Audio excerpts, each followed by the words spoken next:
Light is all around us.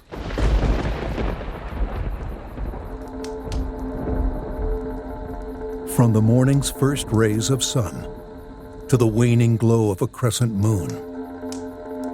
From the torches of our ancestors to the glowing screens of our mobile devices, light is our guide, our timekeeper, and our guardian.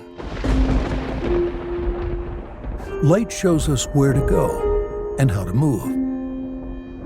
It teaches us how the world works and how to react. It helps us comprehend our reality. It lets us see. And there's nowhere where this is more apparent than when you're at a concert, listening to your favorite band, and the lighting designer is firing on all cylinders.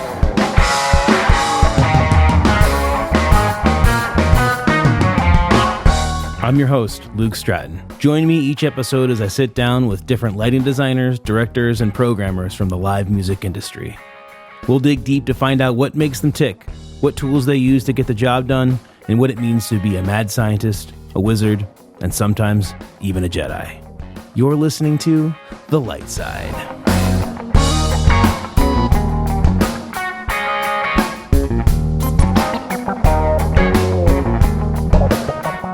Okay, welcome to the program. This is The Light Side, episode number 1. My name's Luke. I do lights and sound for a band called Dopapod. If you haven't checked us out, check us out on YouTube. Pretty excited for this. I had this idea a couple months ago, and I just decided to go out and give it a go. So I'm going to have a bunch of designers, a bunch of programmers, guys I really look up to and have respected over the years. Some really good friends of mine as well. But I'm also excited to see who I get to meet, who we get to learn from, what tricks of the trade are we going to pick up. One final piece of advice before we start: always back your show file up on a USB stick, on your hard drive, and in the cloud. It's the right thing to do. Hope you enjoy, and see you on the other side. All right, well, here we are, episode number 1 of The Light Side. I'm here with Jefferson Waful of Umphrey McGee, the Chicago-based band. He's also the LD for CID Presents, as well as the creative content producer for CID Entertainment. He's a filmmaker. His latest release is the Umphrey McGee documentary, Reel to Reel, and he's an avid fan of both symmetry and irony. Jeff, welcome to the program. Thank you so much. That was quite the introduction. I've often joked that I'm really just doing the same thing I did when I was 10 years old. Oh, yeah. On an adult level, or somewhat adult. Oh, yeah, absolutely. I've just replaced Legos with lights. Yeah. For me, it's video games, Sure. Sitting there pressing buttons, controlling robots, Well, Jeff, let's start at the beginning. Give us the abridged version of how you became a lighting designer. Well, I kind of alluded to it just a moment ago. When I was a kid, I just kind of moved from fun project to fun project, as I'm sure you and many of us did. And I would play with my Legos, and then I would get bored of that, and 5 minutes later I'd play my guitar, and then I'd record on a cassette to cassette deck and record my voice doing a fake radio show. And I got out of college being a broadcast journalism major, doing a radio show, started managing a band on the side because I was kind of seduced by the wonder of the music industry. Reading the book I'm actually using to prop up the mic right now. Yes. Bill Graham Presents. Yeah. But I was fascinated by the whole thing, and long story short, I was managing a band. We didn't have a lighting designer, and I just started tapping the changes to the songs because I knew the music as well as anyone because the band lived in the house. Course. And I heard every rehearsal. Yeah. So it was more my way of keeping up with the band, and you and I have this in common, among many other things, is that the band I managed, Uncle Sammy, went to the Berklee School of Music. Sure. So they were far superior musicians that I could ever dream of being. I was in an earlier band with the guitarist from that band, Max Delaney, and I kind of could hang with him for a few years, but then once he got to Berklee, I quickly realized, my talents are not with the instruments on. Oh, yeah. I'm very familiar with this story. Yeah. Right. So it's just my way of kind of participating in it started off with the compositions, and then over time, I started to figure out how to improvise with the band. And then as they ascended through venues, because at first it was just bars that had park hands, and anyone can hit a button. They may not know it, but anyone out there listening, you literally hit the button for blue and it turns blue. Yep. And so that's pretty easy if you have any kind of patience and knowledge of music. And then once we started playing, I believe the Wetlands Preserve in New York City was one of the first venues we played that had moving lights. Mm-hmm. And once I started to learn that, that's when... And that was with a console in the venue, right? Yes, this was all... I never bought anything because it's way too expensive for a college kid. So did Uncle Sammy ever buy a console? Never. Never. No. So you're always on house gear with them? Always, 100% of the time. Sure. So how did you get from Uncle Sammy to Mo was next, right? Right, so what was I doing back then? I was 25. I was writing for jambands.com. Sure. And I was doing Uncle Sammy, and then I think Uncle Sammy broke up at a certain point in 03 or 04. Mm-hmm. And then I would just kind of take gigs through people I knew in the jam band world, which was a very different scene back then. This was before Twitter and Facebook, and it was still kind of I don't know if it would be considered 2.0 or whatever it was. If the Grateful Dead was the original jam world, this was it was prior to what we have now. And it was a very, close-knit scene. Pre-Fantasy Tour, if you will. Yes, yeah. And I think the Wetlands was kind of right at the heart of it. So, hanging out in those circles in the Northeast, everyone knew everyone, and some of the people that I'd come in contact with, many of whom I met through jambands.com or through the radio show I did in college, it's all the same people. So people would see me do lights one time and say, hey, can you come do lights for Percy Hill? And Percy Hill was one of my favorite jam bands back in the day. Still are. I think they pop up every now and then. As a reunion or whatever, but I remember specifically doing lights for them once and just having a blast, just being like, this is really fun. I never wanted to do it for a career, but I just remember telling one of my friends how much fun it was, and then that guy, this was Brett Fairbrother, who I had this conversation with, he was the manager for Strange Folk, and then Rack, and then went on to manage Garcia's at the Cap, but he was really close with John Topper, Mo's manager, and they had just coincidentally had a conversation within the past few days, and I went to him and I said, man, I love doing lights. I did Percy Hill last night. That was so fun. He said, would you ever consider doing it full time? And I said, well, I would only do it with a band that was at a certain level because I don't have any gear. I would love to be on a tour bus. I'm getting a little old. I mean, I was 25, but I said I was getting a little old to be in a van or whatever. And he immediately thought of his conversation with John Topper, and it all happened pretty quickly. It was one of those, be careful what you wish for. Yeah, and then boom, you're Mo's guy. Well, no, they said, we'd like you to try out. Oh, okay. And I remember, I don't know why I said this. I was young and naive. I remember saying to Topper, well, I don't know if I want to do it, but I'll try out just because I want to see if I, how good if I can do it. And he goes, no, man. He's like, if you're going to try out, you have to do it. We're not wasting our time just, for your own fun. And I remember I had plans, my girlfriend and I were supposed to go away for the weekend, and I was like, well, I don't know if I have time to go on the road. And I tried out, and it was coincidentally in my hometown of Syracuse. But this was a gig, right? It wasn't in a warehouse with the band. You were on an actual Mo gig. Yeah, it was 2 Mo shows in Mattydale. It was a roller skating rink in Mattydale, which is just outside Syracuse. 2004. And I was just kind of winging it. And I guess I got the gig. So how did you transition from Mo to Umphrey's McGee? So I was with Mo for about 5 years, and then they came to us in, I believe it was 2007, 2008. And they said, us being the crew? Yes, they sat us down. We were in Northampton at the, there's one theater in town there. The Calvin? The Calvin Theater, thank you. And they sat us down. I still remember that. It's the same basement because we still play there. And they just said, the band has never taken a break in all of these years, 15 years or however many it had been at the time. And we're going to take in, I don't think they used the word hiatus because Phish kind of had already... Yeah, they burned that one to the ground. They just said, we don't know when we're going to come back or if we're going to come back. And that was a little scary, but they gave us, they were so good to us. They gave us 8 months notice or whatever. Yeah. And then Umphrey's was looking for kind of just an interim guy, just to fill in for a few gigs. And I did one show with them in, I believe it was 2008 or 2007. And I remember, I'd gone through this with Mo 5 years earlier. It's really daunting to have to learn an entire catalog. Especially Umphrey's McGee. Right. And with Uncle Sammy, the first band that I did, I learned all those songs kind of as we went along. So when I first needed to learn the songs, it was 3 songs. We were literally writing the songs in my presence. I was like, oh, cool, that's easy. But when you walk into a situation like Umphrey's McGee and there's 100 songs you have to learn, it's very daunting. So I reached out to their tour manager and I said, hey, if you could kind of just give me any rough estimate of a set list, just even if it's 3 or 5 songs, that I could listen to 50 times between now and the show, just so I have something. And they gave me, probably 5 songs to learn. And I show up at the first gig, and they told me, Brendan, our lead singer, his voice is shot, so we're not doing any of those songs. So I was left to just kind of wing it with a lot of real complicated changes. Yeah. And no matter how much music you know, it's challenging. Then the last song they played was In the Flesh by Pink Floyd. And I was like, okay, finally. I got this one. Yeah. I got this one. And the improv came really easy, because improv is improv. Yeah. You know? It's kind of like the language. Yeah. Right.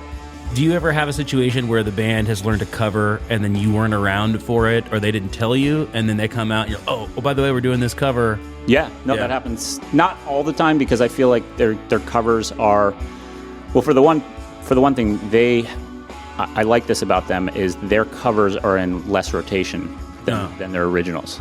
So like, take a song like Africa by Toto. I'm sure somebody will call me out on this, but I would have to estimate they probably do it twice a year or something. Yeah. But that being said, they do have a kind of a regular rotation, even if it's more spread out.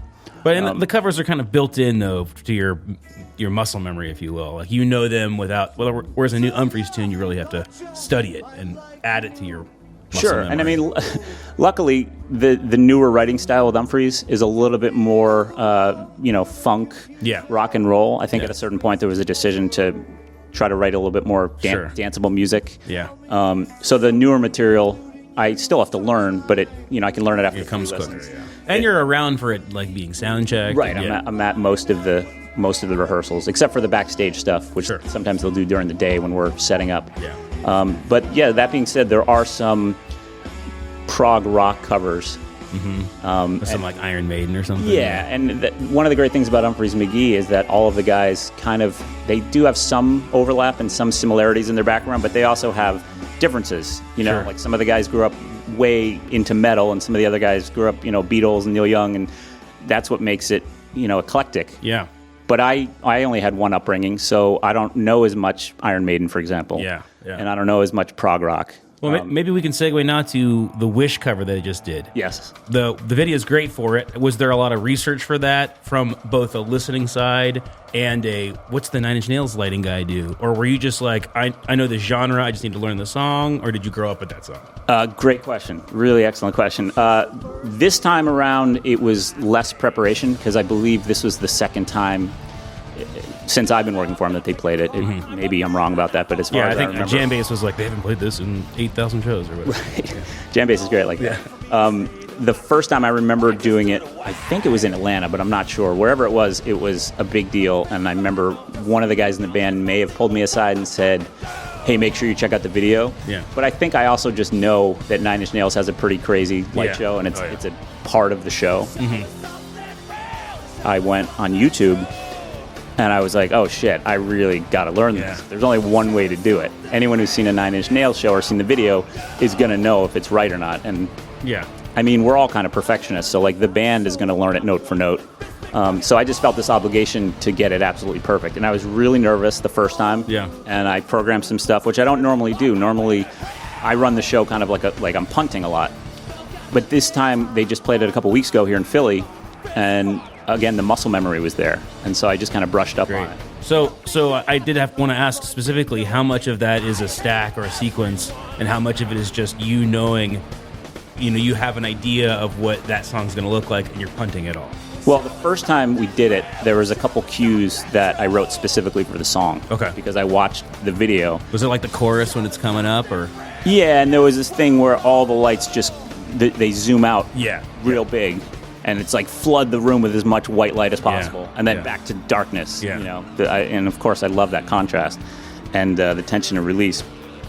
This time, we were at the Fillmore here in Philly, and they have strobe lights all throughout the venue, over the dance floor, because it's one of these venues that I'm sure you're used to. But for our listeners that might not be familiar, when you play a room that tends to get a lot of EDM acts, they have lights over the dance floor because they have their dance party nights, and that's a big part of it. So. They always tell me that we've encountered this twice in the last couple months. they'll say something like, "Oh, hardly anyone ever taps into the lights over the dance floor." Of course. And of course, people like you and I, most of the jam band LDs that I know were like, "Well, if there's lights, we're going to use them all." Give me the lines, man. Right. Where's the patch sheet? Yeah. Exactly. So I spent, and it takes 10 times longer than a normal day where you're just looking up, like if you go into a theater and it's a blank slate, you're just putting up your normal show and everything's already programmed, you're just updating your positions. It was a long day, but the pro was I had, 16 or 24 strobes over the entire room, so that song really worked because there's strobes in the original. I was actually going to ask, I forgot this, but the first time I watched it, I was like, oh, is he using strobes right now? Or did they rent those for this song? That's how I thought it was cool. It was cool because, for those of you who aren't familiar, Jeff never uses strobe lights on tour. And to see them come in a big, heavy song like that is so impactful because, especially from a lighting designer perspective, you're not used to seeing that. And thank you. I like strobes. It's just that I feel like Umphrey's has so many moments that I would want to use them. I feel like it's almost too obvious. Burn people's eyes out. When I first started working for them, I quickly realized that I can't approach the music the same way that I approached Mo. Yeah. Meaning, I can't react to every time they move their fingers at 16th note arpeggios. Mm-hmm. With Mo, they only did that a couple times a set. So once they go to that, I'm going to strobes. Yeah. I learned with Umphrey's that there's a lot more of that. So I needed to figure out other ways to accent that, which means, and I'm sure there's people out there thinking like, Jesus, you strobe all the time as it is. But it's a challenge when the music is frenetic and oh yeah, of course, when they're all shredding. Right. Yeah. Well, let's move on to a style topic here. Let's say, for example, you couldn't make a gig or something, and you had to have somebody come fill in for you, but you needed the people, like you need the band or the audience to not know it's not you. How would you describe your style to that guy so that he can light like you would light? Wow, another great question. So I would say that, and it's similar to what we were just talking about, when the band speeds up, sometimes it's okay to slow down. Sure. My background is in video editing, and I remember there was, to this day, there's nothing more powerful than slow motion video of people smiling and hugging and a powerful song. Yeah. Never a dry eye in the place. I used to... Everybody's graduation ever. Right. Yeah. Exactly. So I learned that very early on in life, and so if they're playing an uplifting song like Glory or, something, if you're a non-Umphrey's fan, a cover like Dear Prudence at the end, the sun is up, the sky is blue, everyone's got their hands in the air.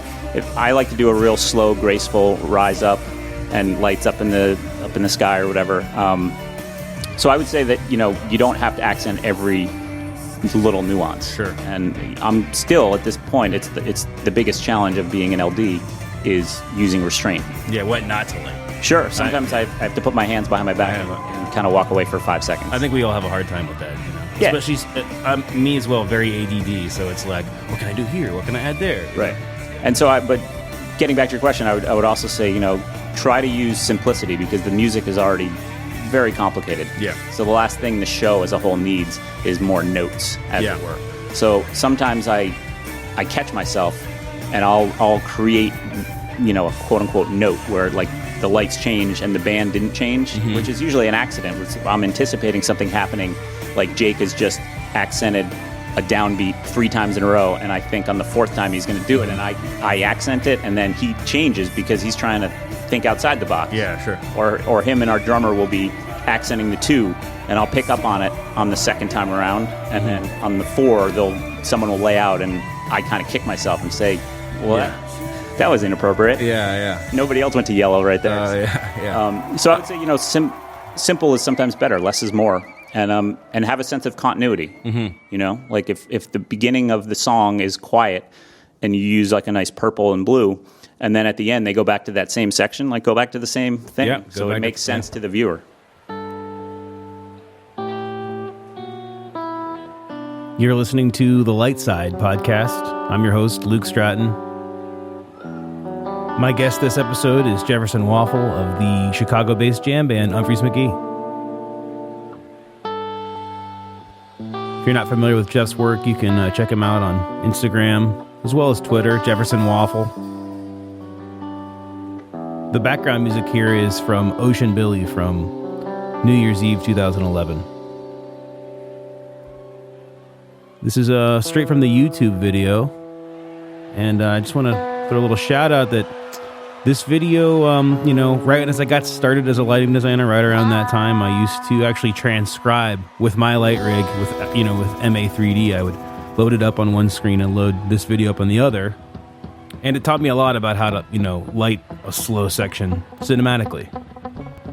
So for all you younger designers out there, I recommend that, find something that you really, really like on YouTube, load it up, get your 3D loaded up, go to town. If you're enjoying the podcast, please subscribe either on SoundCloud or Google Play or iTunes. Shoot me a message on Instagram or on Facebook or on Twitter. Luke_Stratton, Luke Stratton Designs. All right, let's get back to my interview with Jeff. Let's talk a little bit about the role that symmetry plays in your work. I think just the human condition is you want things to look symmetrical. The best looking people, so they say, their faces are symmetrical. The sun, I mean, that was my biggest influence is, watching sunsets. And obviously, a sunset is going to be nuanced. Sure. But when you think of the classic sunset with the half moon and nice even fade. Sure. Yeah. Not a half moon, obviously, but that's what we call the shape. Yeah. That shape and then the rays coming off. And I don't know, that's just the way my eye sees it. Mm-hmm. And of course, three of our biggest influences, Pink Floyd, the Grateful Dead, and Phish, as far as lighting design. A lot of symmetry going on there. Yeah, Pink Floyd had the circle. Yeah. My brain wants to see it look like artistically like you could fold it in half. Yeah, and the other thing that I haven't talked about this too much, but some of my very first visual interpretations of the world were quilts, because my mom used to take me to quilt shows. Oh, wow. And so I think somewhere in the recesses of my brain, if you think of what a quilt looks like, pretty much the ones she was a hippie, so she was taking me to like the trippy ones. Yeah, of course, yeah. And a lot of them were, the ones I remember, they were, made up of little squares, like a mosaic pattern. And they were pretty much always symmetrical. So I think that was an influence as well on a subconscious level. Interesting. I mean, they're very mathematical, and it's basically a bunch of gobos on a wall, if you will. Right. It's the same concept. Sure. Okay, the cone gobo. Did you find it, or did it find you? I think it found me, because that was the original rig at Wetlands Preserve. Yeah. Had track spots, and the track spots came with a cone gobo. Yeah. And to this day, I still don't know why every light doesn't come with. I seriously have like deep demons when I walk into, and they got this like fancy rig, and none of the lights have a cone gobo in it. Right. For those of you who maybe aren't familiar, the cone gobo is just a circle. It's just you just punch out the whole inside, and it's so pretty. Well, the other reason I really like the cone gobo is because we from day one with Umphrey's McGee. Well, not day one. Day one we had Mac 2Ks. Yeah. When I did my tryout. Sure. But when I got the gig officially full time, the Mac 3 had just come out. Yeah. And the Mac 3 is a very, very bright light intended for, stadiums and amphitheaters and arenas. Yeah. And when we go in and we play the House of Blues in Cleveland, and front of house is like 10 feet from the stage, and all the fans. We played that room with you. Yeah. Yeah. It's very tight. small. It's very, very tight. So if you use your Mac 3s and you have like an open position, it's just too much. Yeah. But the cone gobo blocks out. You're more of a technical guy than me, but like 95%. A lot, yeah. So are you still using the iris to bring it in at all? Sometimes. Sometimes, yeah. I stopped doing that just because it was pretty subtle for indoor shows, and then outdoor shows you have to take it out. Yeah. Yeah. So if you're knocking out 95% of the light source, like if you think of an eclipse to somebody who's not familiar with lighting, it just looks gorgeous, and it's like a see-through beam. It's very sexy, especially with half colors. When you've got the color wheel between two colors, and on the Mac 3, it really like blends from one color to the next. It's a great look. It does, and we use a lot of haze with a powerful fan, and so it creates this kind of vortex look. And a lot of people ask me about that. They think like there's smoke coming out of the lights or whatever, and it's just kind of a neat effect. It kind of reminds me of that scene in Alien when the lasers over the eggs. It's like that's what the cone gobo looks like. Yeah.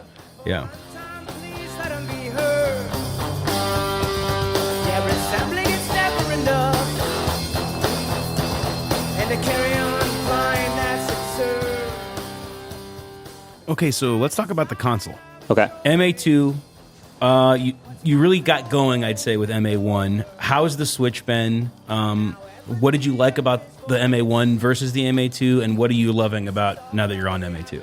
Well, clearly the MA2 is a superior product. Yeah. I mean, how many years was it? 20? I have before no idea. a lot. If I had my choice would have been to update the software and the internal hardware, but keep the surface area the same.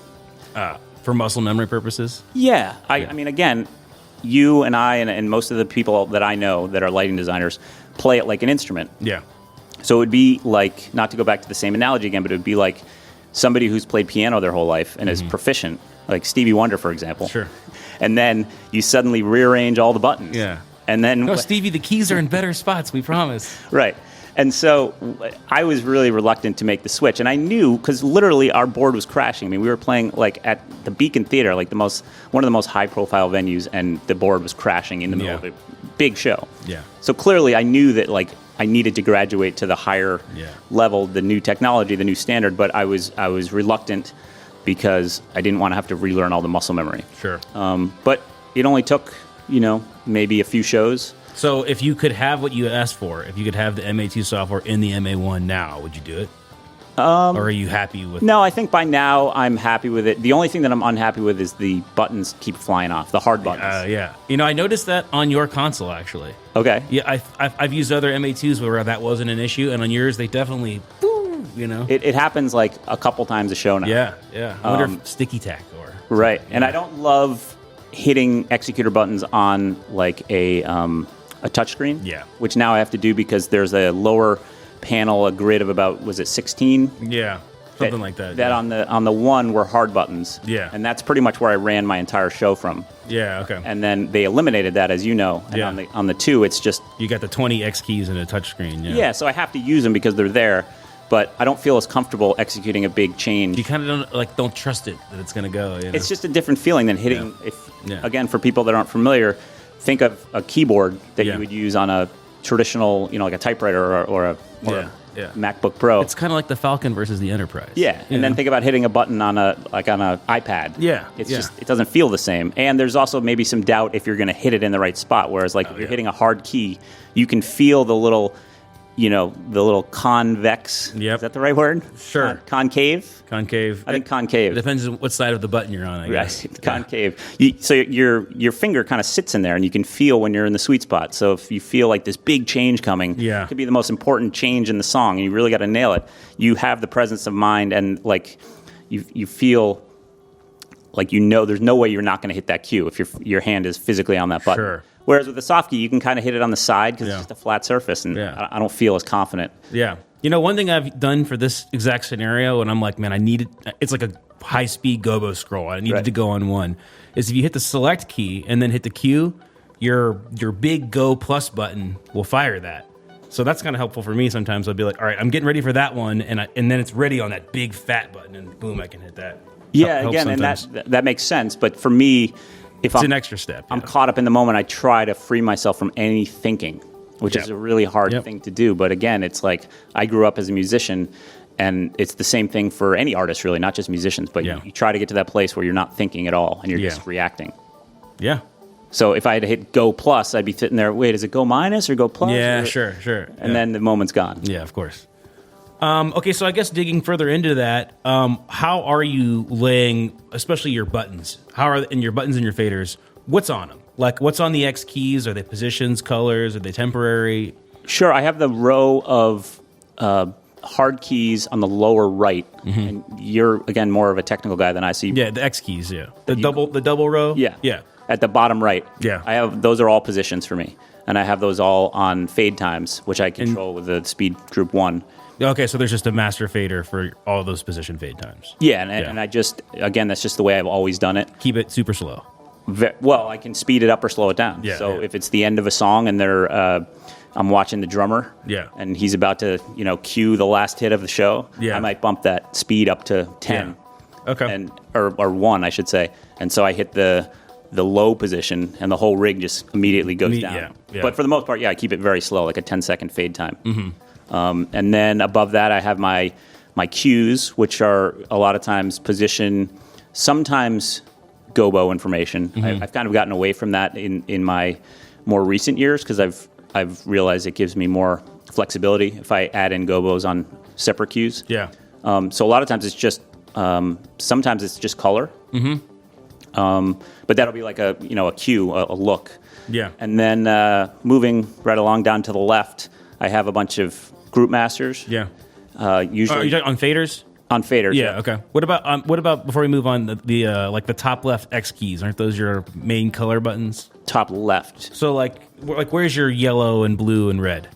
That would be the next section over. Yeah, on the X keys. Yeah. Right. Yeah. And that literally, I have that set up the same way that I did 20 years ago on the first console I ever used, which was one of the, what was the little square? Oh, I wouldn't know. Oh man, I can't remember what it was called. It was so long ago. It was literally like this, like a briefcase size LCD controller, I think it was called. Yeah.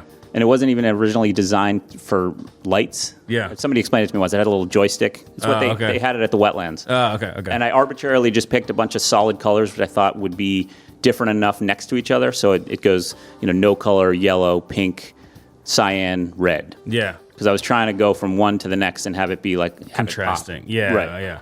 And so when I first got on the Grand MA1, I laid those out. Because again, the muscle memory, I want it to be in the same. Because I know if there's a big rock and roll moment coming, just go all the way to the right and it's red. Yeah, sure. And if it's a big bright moment, go all the way to the left and it's white. Yeah, and that's still with you today. Same exact thing. Yeah. And when I went to program pink, I had a open command in the programmer by accident. Mm-hmm. And so if you had Gobo and you hit pink, it would snap to open. Mm-hmm. Total mistake. But the first time I did it, I was like, oh, that looks kind of cool. Yeah. And so to this day, I still have that. Oh, wow. And is that a temporary thing when you let it go? Okay, yeah. All those colors are flashes. Yeah.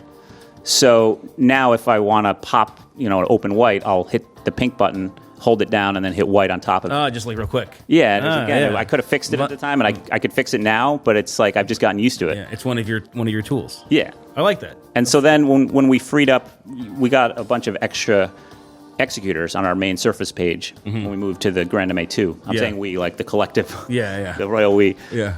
Now I have 5 scenes of color that are just go buttons that are also there. So if, in a pinch, the band segues into a song and it kind of catches me off guard, instead of digging through my library and finding a cue that has, red in it, this is basically the same as those 5 flash buttons, but I add some more subtle colors. So it's like red, yellow, magenta. It's like a hot look. And then next to it is like, instead of just cyan, it's like blue, purple, maybe a little magenta. And those are the same the whole show? Yes. Okay.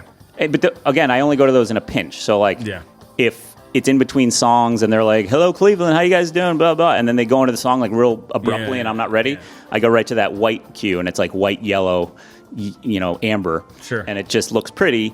And then I cue up something a little bit more specific. And I'll immediately segue to that. So those are just kind of like my panic buttons. Okay, that makes sense. And then I have some color effects. Mm-hmm. On faders. And also on buttons. Yeah. So it's a duplicate. And again, that goes back to the Grand MA1 because there's that extra row. Yeah. And so I was concerned that I would hit the wrong one. Okay. So I have the button below the fader do the same thing. Yeah, of course. And then I have like a dimmer chase. Then I have, I think, what else is in there? My haze control, which I usually have on a fader. I usually have 2. I'll usually do the downstage. We roll with 5. Yeah. So I'll do 3 upstage. And still bass hazer?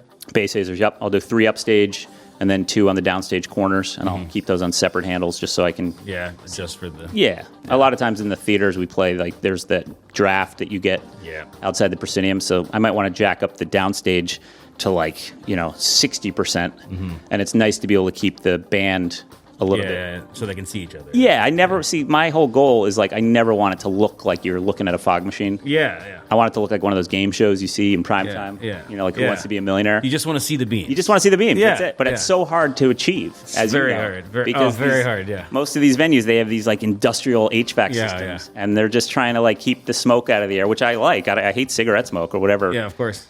I don't mind other types of smoke, but cigarette smoke specifically bothers me. But it's just really hard to get that perfect blend. I actually have a whole section here in my notes about haze. Okay. So we can skip to it now, but, I get, all the time, I'm like on the radio, like, I need the hazer to the left, because I only have one, Yeah. And I need it over here. And like, I feel like sometimes people kind of roll their eyes, and I'm like, have you looked at any of the photos? Because all the photos that happened in the last 15 minutes, I have like a camera on a timer. You can't, they don't look any good. Right. Because there's no haze. So I feel you. Especially the audio guys. They're always griping about the haze, but it's important. Okay, so let's talk about, I guess let's finish up your layout. Sure. We got pretty much through it, but the one thing I really wanted to talk about, and I found pretty fascinating when I got to take a look at your file, is how you use the executor page view more than anybody I know. So in your middle screen, it's like full, or one of your screens, it's full of different pages. Right. And then you have like a little section on your screen 1, the low screen, and screen 2 that changes based on that page. Sure. Can you maybe talk about that for a little bit? How did that come up? Is that just from the MA1 evolution? Or? It is. Yeah. So when I was on the MA1, I went and I got a crash course. I think it was only like 2 or 3 days with a guy named Andrew Gumper, who then and now owns AG Sound and Light, and now they're doing like the Super Bowl party. I mean, congrats. I haven't talked to him in a few years, but if he's out there listening, and he was the one who taught me how to use the Grand MA1, and it's a blank slate. So for those of you out there who are not lighting designers or don't know the Grand MA, it's literally all the buttons are blank. Yeah. So that's very daunting and also very freeing depending on your level of expertise. And so when he taught me, he just said, well, I'm going to set you up the way I set up my show. And he was at the time also programming for Candace, who was out with the Dead. Yeah. This was 2004. This is Candace Brightman for those. From the Grateful Dead, yeah. And she's old school. She was using Parkans all those years and had to evolve with the technology and brought out this young whiz kid, Andrew Gumper. Yeah. And I was literally in a warehouse, and at one end of the warehouse was the Dead's like stadium rig. Nice. And then off in the corner with I think they were like Mac 550s. I had like 6 of them. Yeah. Was me like programming for the first time in my life. Yeah. On an MA1. On an MA1. Yeah. And he just kind of was like, well, here, we'll get you started. And so the basic layout is the same now as when he taught me. That's just the way he did it. And as legend goes, he was the youngest person in the country at the time, or 10 years older, whenever the timeline, that knew how to use a Grand MA, because the company he worked for, they got it from Germany when it was a brand new console, and nobody at his company could figure out how to use it. And he was just, sometimes younger minds are a little bit more malleable, the same way that like kids can learn a second language more easily. Or an iPad. Yeah, exactly. So he was like more technologically open. His brain was like, well, I'll figure it out. Yeah. So he was like kind of regarded in the scene at the time. This was probably 15 years ago now, as like the whiz kid who the best guy in the country. So I took his word for it. I was like, cool. So long story short, this is the way he did it, where he had all those macros set up to trigger pages. And the old screens were 10 cells by 10 cells. I think the 2 is like 16 or 18 across. Oh, yeah. I think it goes to 50. Yeah, I know what you're saying. If you make the view all the way big, it goes to 15. Right, but so this was what the issue was for me. When I made the transition from the 1 to the 2, all of the pages that come up, which is essentially my library that I'm recalling during the show, they were all in different places. Because if you think about a grid, if it goes from 10 by 10 to, I believe it was like 18 wide by however many long. Now they're all scrambled in different places, and I was like, it's already weird enough that all the buttons are in new places. Like if I go to recall in the craziest moment of the show, I've got a split second to make up my mind, where are they going to go? Oh, they're going to go one step more intense, so I need to go to my crazy, stroby ballyhoo. So I quickly realized, like, if we shrink down the page, because again, you can make it any size you want. Let's shrink it down to 10 by 10, so they all show up in the same place. There you go. So that's why I do that. And then that gave us some room on the sides for some extra buttons, and those are just kind of things that I use that I don't have to feel the button. Like I talked about a little bit earlier. Because that screen is not below me, like flat. That's actually like on the front part. So that's another weird muscle memory thing that I'm not used to doing. So those are kind of like slow moving effects, like a gobo scroll I might put up there, but not anything I'd have to hit on the downbeat. Okay. Let's talk a little bit about color wheel versus color mixing on a fixture, and maybe the pros and cons of each. And if maybe you could explain that to people who don't really know what those are. Sure. Well, the color wheel, if you think about like a pie chart, it's in order to get from green to red, it's a linear path, a circular. Can you have a circular linear path? Yeah, is that a thing? Okay. If you graphed out the color, it would be linear. I know what right. you're saying. But you can't jump from one color to the next unless they happen to be next to each other on the color wheel. Yeah. Which obviously there's only going to be two colors on either side of. If you have white, you could have blue on one side and red on the other. Yeah. But you can't go to another color without going through those. So for that reason, some LDs don't like to use the color wheels much, because if you're in a song and it's pretty blue and you want to go to green, you don't necessarily want to scroll through yellow and red to get there. However, because different lighting manufacturers lay out that pie chart in different orders. Mm-hmm.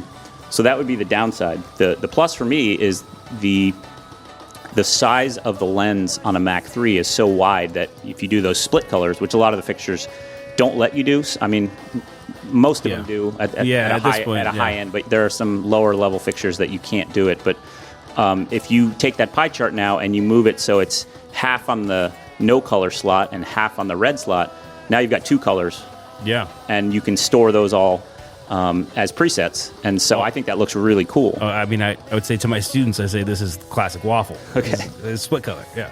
So that's the plus. CMY is great because you can go from any color to any color. Yeah, and this is where you've got 3 different color flags in front of the light, so you can mix pretty much any color, more or less. Yeah. I mean, it's hard to do brown. Yeah, of course. Ween tries. Do you mix the two? How often do you do that? Sometimes. Yeah. I do that with to get a yellow and red split. I was just going to say that's the go-to one. Yeah, because that one, if you... So you're white-red on the wheel, and then you mix in the color yellow. Yeah, because the yellow and red doesn't really look that much different to the naked eye. Yeah. There's a lot of colors that you would mix that would just look ugly. It would just turn to brown. Yeah. So I think anything with no color works. Yeah. But anything else is just, I don't know, it just starts to look ugly to me. Yeah.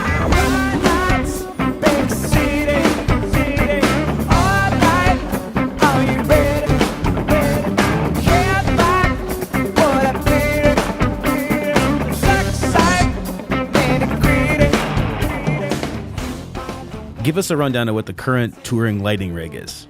Right now it's 14 Mac 3s. Mm-hmm. We'll usually do 8 on the floor. We'll do 6 on the upstage. We just started using the Axiom. Yeah. So we'll do 6 on the mid stage if we have a mid stage, 6 Axioms on the downstage, and then we'll do 12 auras as downstage washes for the band, and then 4 auras on the mid stage, which light up our drummers. Yeah. Mm-hmm. How many universes do you know? Actually, we were at 4, but the guys at the shop at Ecto Productions recently, crunched the numbers and did the math and figured out that we could go down to 2 universes. Oh, wow, nice. Which is like crammed in on every channel. Yeah. You guys have opto splitters. Yeah, and there's like groups of lights that are starting at random numbers. Yeah. We used to just like round up and make it real simple. Like everything starts at 200 or whatever. Yeah. So we fit it all on barely now on 2 universes, which makes it a little easier because a lot of venues will have 2 or 3 return lines, and if we don't have to run our snake, one less Saves thing time, to do. Can you talk about the Axiom? We talked about it a little bit before we started, but sure. Maybe about how you were using it and how you're using it now. Yeah, when I first started using the Axioms, we were at the Summerfest, and they have a relationship with the Martin vendor locally or whatever, and they're in with the Martin guys. Yeah, we rolled in and they're like, we got these 6 Axioms, and we had to use them because we couldn't. It's a festival, and so certain festivals have certain rules, and they were like, we can't bring in the trusses. Everything's kind of dead hung. So of course we're going to use them. And they looked great. The first thing I noticed was they did the split colors really well. First 5 seconds of the show, I went to like a Congo and red split color, and it was really pronounced. Yeah.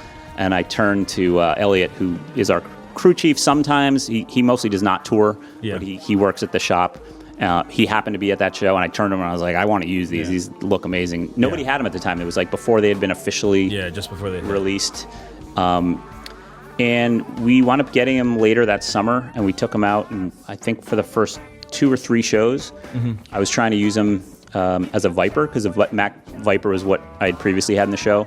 So I cloned it off the Vipers and replaced our Vipers with them. Yeah, and the Vipers are gone now. They are now, At the time we still had them, but I cloned them off of those, and they were being touted as like it can be a beam fixture like a Sharpie or a profile fixture like a Viper. So I thought, oh, cool, I'll run it as both. Yeah. So I cloned it off the Viper, and I would, the same way I would use a Viper, I would go to most of my looks have a gobo in. Yeah. And I noticed that it just was not keeping up with the rest of the rig. Like, you just couldn't see them. Well, the Mac 3s are bright lights. Yeah. They are, but the Vipers hold up plenty well. No, that's true. That's very true. Like, to the naked eye, you really can't tell the difference. Yeah. I mean, I have, very competent people that work in production that are like, oh, are those all Vipers or are those all Mac 3s? Like, they can't tell the difference standing in the venue. And I quickly realized that if I decided to run the Axiom purely as a beam fixture and just put the prism in, which looks like a gobo, the same way I did with the Sharpies, they're plenty bright. Great. And the Sharpies are gone. Sharpies are gone. Yeah. Yep. And I really like there's a couple different split color combinations that are different on the Axioms. As we talked about before, if you think about that pie chart, even though it's Martin, it's the same. There's a couple extra colors and the order's slightly different, so you get some different color combos that I really like. Yeah, that's kind of nice. Yeah. So, like for your dot gobo look, is that thrown in on the Axiom as well? Where it's like kind of looks like snow. Yeah, that is actually. That's one of the ones. Like when I put it one on of the few cases where you get rid of the beam mode and go. Right. Yeah. On the backdrop, I would do that. Yeah, that makes sense. Totally. Yeah. Cool. I mean, in a perfect world, again, if budget and truck space was not part of the equation. Oh, I'm in a trailer. Believe me, okay. I know the problem. Sure. Oh, I had another question about this. Yeah. Like, would you ever get rid of the Mac 3? Like, what would it take to get you another fixture? Because, now you could get a fixture that's literally half the size. Right. Well, we've been talking about that. I mean, we've been talking about changing the rig. Yeah. And there's a lot of factors, again, because of truck space and venue size. Yeah. One of the things that I always mention is the House of Blues in Cleveland, and I love that place. I mean, most of the House of Blues are great for me or any LD. Yeah. Because the front of house position is so close to the stage. Yeah. And I love being able to see their eye contact. Yeah. And their subtle head movements and their subtle hand gestures. Where if you're at a place, like Bonnaroo or somewhere where you're like, I don't know the distances. 2 years away. Yeah. You're a sound guy, so you probably know the exact distance. No, I don't know, unfortunately. Okay. Typically, sound guys do because of the delay. I just use my headphones. Is it right? Okay, that's right. Okay. Yeah. So the House of Blues in Cleveland, though, is very small. Yeah, and I feel like you're like 30 feet from stage. Yeah, we can physically fit all of our lights. Yeah. Barely. Yeah. But it's like there's not a lot of room for error. Yeah. And there's also not a lot of space for the beams to travel. Sure. It still looks good, and it's kind of an immersive experience for an audience member. But we may play the House of Blues and then a couple months later play Red Rocks, and so we have to have a rig that can be big enough to fill Red Rocks. Yeah. We'll supplement a little bit at Red Rocks, and we'll add some stuff, but for the most part, the rig has to be built to adapt. And now we've started doing, arenas once or twice a tour in the last couple of years. Yeah. And so a Mac 3 fills an arena really well. And it also, fits into the House of Blues in Cleveland. So for all the lighting manufacturers listening, the most important thing here is the brightness. For me. Yeah. Yeah. So what about the BMFL? Have you used that at all? I used it at the Christmas Jam a couple years ago. That was part of the house rig. I may have used it one other time. And that's actually a fixture that we were talking about getting. Yeah, sure. I would also use a Viper because a Viper is just as bright to the naked eye and, lighter. But you need a cone gobo in there. Right? Yeah, well, we always had the cone gobo. Oh, in the Vipers? In the Viper, we always got the custom cone gobo. Making sure, okay. But yeah, I would replace all the Mac 3s with Vipers, and I don't think it would be that big of a difference. Yeah. I mean, we've used the same lighting vendor for years, and they happen to have all those Mac 3s. So I think it's... I mean, they're a great look. I just think, if truck space is a problem, you could probably bring twice the rig if you wanted to. Well, and that's part of the philosophy with getting the 12 Axioms. Yeah. Because I actually... I made out in that deal with 2 extra fixtures. Nice. To do the math, because we only used to be able to fit 4 Vipers. Okay. So the rig had 4 Vipers on the downstage, and so all of the trusses had 6 units on them, and then the downstage was the only one that had 4. And I didn't love the way that looked symmetrically. Sure. I mean, technically it was symmetrically, but it wasn't balanced. Yeah. And now I have a full grid of 6, 6, and 6. Oh, okay. Because the Axioms are small enough to fit 3 in a case instead of 2 in a case, and so they fit on the truck. That's great. Yeah, I'm excited to see them. I didn't know you switched. Yeah, it's a work in progress. So to answer your question, the rig will be changing, probably subtly evolving over the next several months. It's always exciting. Yeah, and necessary.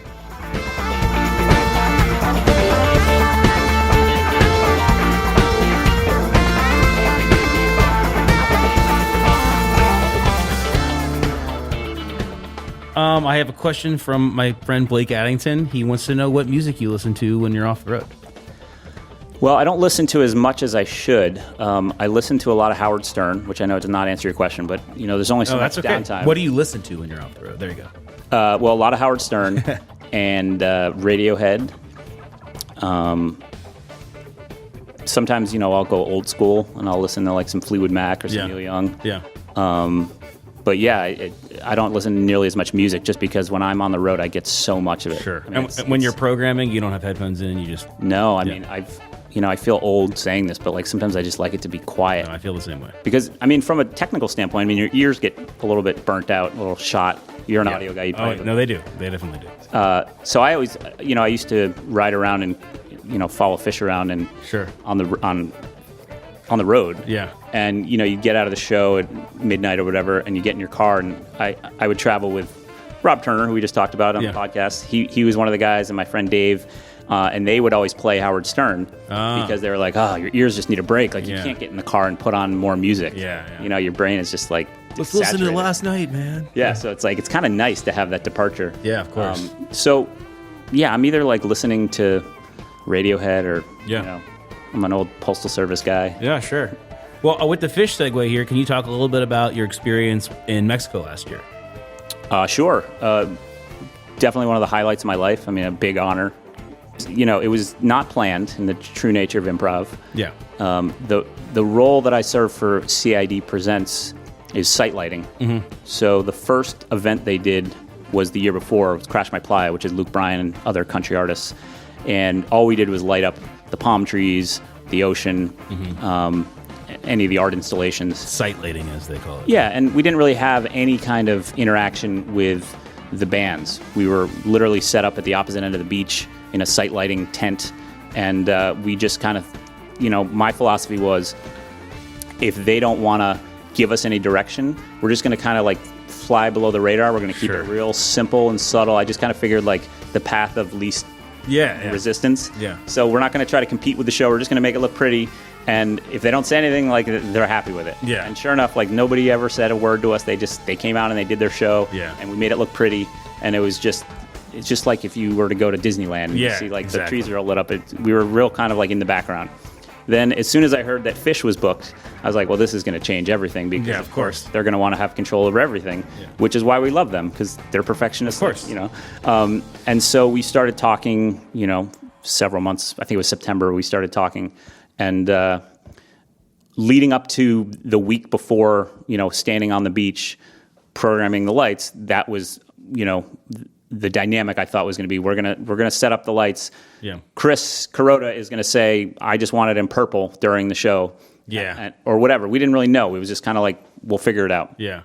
And then was there a point when you thought maybe he was going to come in and want the patch and do, bring the whole site into his file?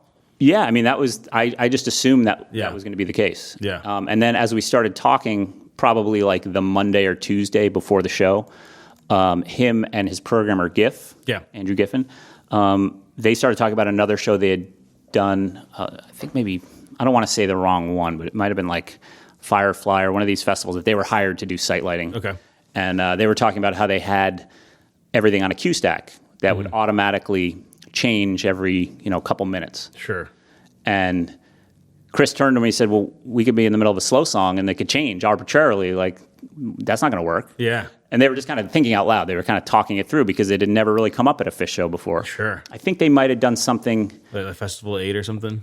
Well, Festival 8, they definitely did the palm trees. Yeah, that's what I was thinking. And I think they did something at Magnaball. Okay. I wasn't there. Yeah. I wasn't at either one of those. Either was I. But from what I hear, they did. And I think Chris Reagan may have helped with the sight lighting at Magnaball, who now does Dead & Co. Yeah. He's been around forever. Great lighting guy who showed me some stuff back at Wetlands back in 20 years ago. Yeah, I just met him at Fenway. Yeah. Great guy. Great guy. So I said, well, I could just, change subtly. I could change if you want to go from a one look to another look, I could just kind of hit the button, whatever. But it was all just like hands off. I'm just going to. Yeah. And then it kind of evolved gradually over the course of a couple nights, just kind of talking it through. And he didn't have enough hands to kind of do both. Sure.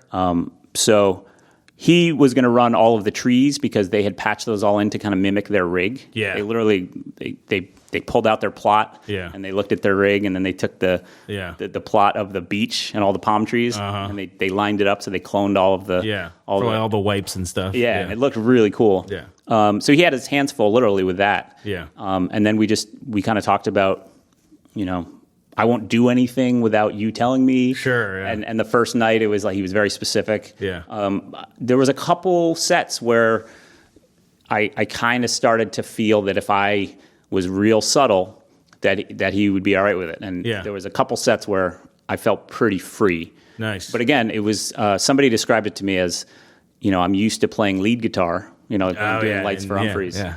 And now my role was to play rhythm. Yeah.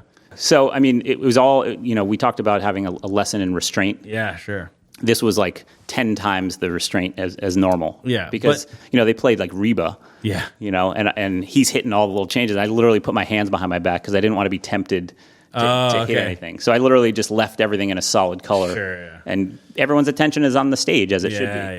Yeah. But there were certain songs where he would look over at me with his hands and be like, what's the motion I'm making right now? Like, keep going. Keep going. Yeah. Like if they were in like a spacey section, he would want the lights over the water to move a little bit. Yeah.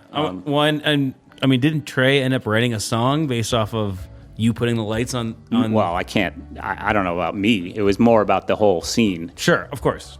But who pushed the button to put the lights on the guys in the ocean? I mean, technically, Kuroda. I was under Kuroda's direction. That's a good. I like that answer. I mean, that's the truth. Yeah. I mean, he could have done it. Sure. The technology exists. He could have done it. But you were involved, at least. In some way. I was merely a. Okay, fair enough. I like that answer. I can't take credit for any of it because it was all his creative direction. But that being said, it was a huge honor that he allowed me to whatever small role it was. Yeah. And I remember walking home from that show just being like, I'm never allowed to complain about anything the rest of my life. It's very, very cool. Which was great for 4 hours until I got to the airport the next day, whatever it was. But. Yeah, sure. You ran out of coffee. Yeah. Yeah.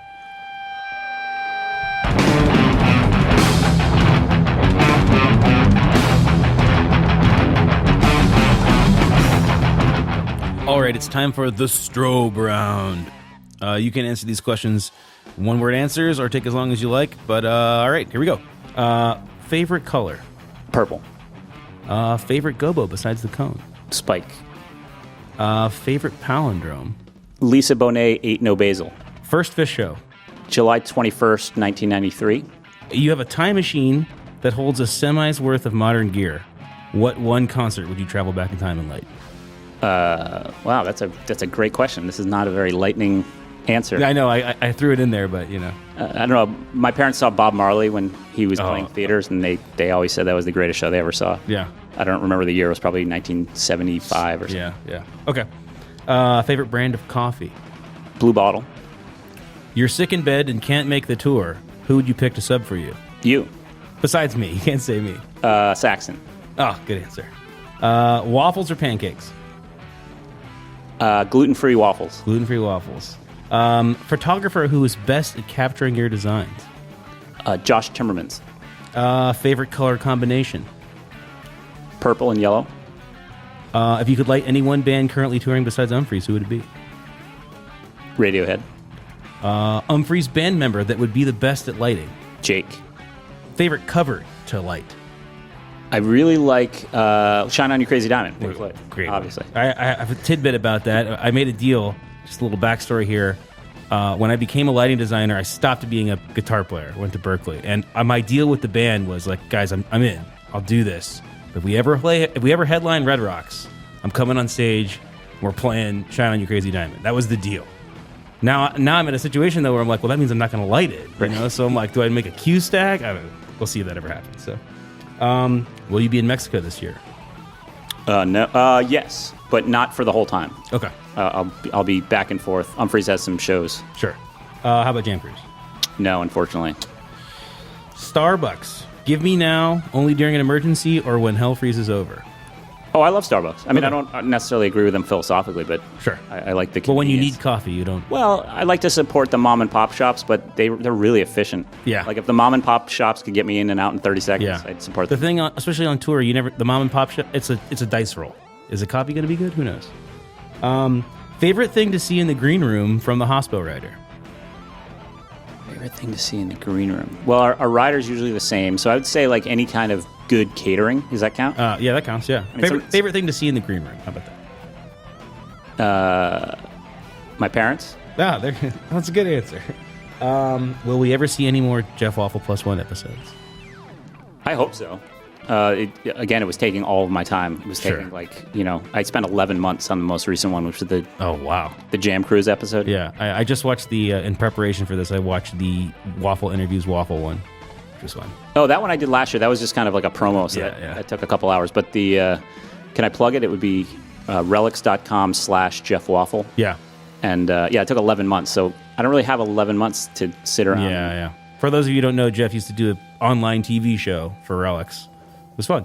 I loved it. It's just, it's hard to make.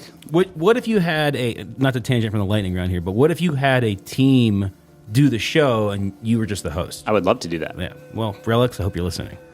Or anyone else. Or anyone who has a lot of money and wants to make that show happen. Okay, Alanis Morissette's Ironic. Love or hate? Love. But obviously not ironic. I just love the song. Well, I think that's the best part, is that it's ironic that it's... But I'm not in the camp of people that think that she was clever enough to make everything in it. Okay. I just think she didn't know what she was talking about. You just like the song. It just sounds like a good song. Oh, okay, good. Okay, this is a mean one. You have a button that, when pressed, will teleport every rage sticker in your view away, but you don't know where they'll go. How quickly do you press it? Immediately. All right, well, that was the Strobe round. Jeff, this has been a pleasure. I'm your host, Luke Stratton. This has been the first episode of The Light Side. Anything else you'd like to add, Jeff? I love the name of the show.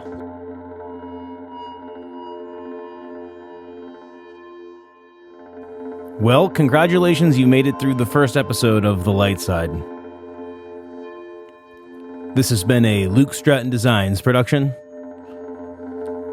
If you like what you heard tonight, please head over to my Facebook page, give it a like. It's Luke Stratton Designs. I'm trying to do one of these every month if I can, but I've got some really cool guests lined up. Next month, we'll have Greg Ellis, the Laser Shark, from none other than Pretty Lights music. Oh, and one last thing. May the Force be with you. Always.